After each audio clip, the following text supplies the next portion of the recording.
13h49 quasiment sur France 24. Tout de suite, c'est l'heure de votre chronique du jour. Aujourd'hui, Fatma Benhamma nous a rejoint. Bonjour Fatma. Bonjour. Vous êtes membre de la rédaction des Observateurs. Une semaine après avoir pris le contrôle de Kaboul, on le disait, les talibans ont commencé à identifier et à cibler les militants et journalistes, notamment ceux qui ont collaboré avec des organismes étrangers. En dehors de Kaboul, des milliers d'Afghans sont visés par une campagne de porte-à-porte, on peut le lire, ciblée de la part des talibans. Fatma, qui sont les personnes concernées et comment ça se passe pour elles, tout simplement ?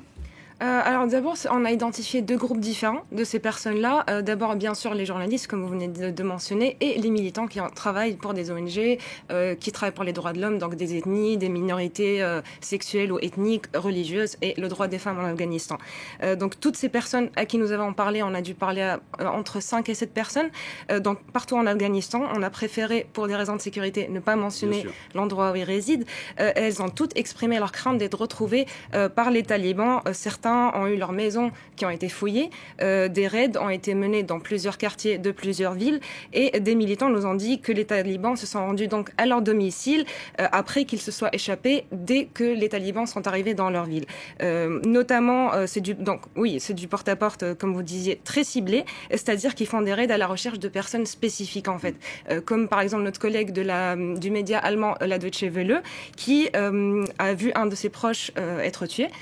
Donc les talibans se sont rendus chez lui pendant qu'il était en Allemagne et ils ne savaient pas qu'il n'était plus en Afghanistan. Donc ils ont assassiné un de ses proches. Un autre membre de sa famille a été blessé et toute sa famille est aujourd'hui en cavale, en cachette du groupe des talibans. 3 autres journalistes, au moins du même média, se sont échappés également. Leur maison a été fouillée.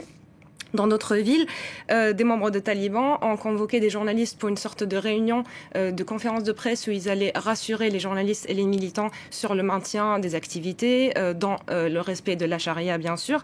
Mais selon un journaliste à qui nous avons parlé, qui était sur place, cette réunion visait surtout à intimider en fait les journalistes puisque des hommes armés ont fait irruption dans cette réunion et ils mettaient bien en évidence leurs armes en fait. Donc c'est beaucoup moins rassurant que ce que les talibans voudraient transmettre comme situation, comme message. Double discours des talibans, donc on leur a compris. Fatma, comment les talibans identifient ce qu'on peut qualifier de leur cible dans ces provinces ? Ils ont développé 2 stratégies différentes. Donc, comme on le sait, dans pas mal de petites villes, tout le monde se connaît. Donc la mosquée, et notamment le prêche du vendredi, est une stratégie très importante dans cette recherche, dans cette identification de ces cibles-là, des journalistes et des militants, qu'ils soient hommes ou femmes. Et donc, par exemple, une personne nous a dit qu'un imam, dans un prêche du vendredi, a dit ouvertement aux fidèles qu'il fallait communiquer toute information concernant les militants et les journalistes, et surtout les militants qui auraient travaillé avec des ONG étrangères ou internationales qui protègent donc le droit des minorités et des femmes.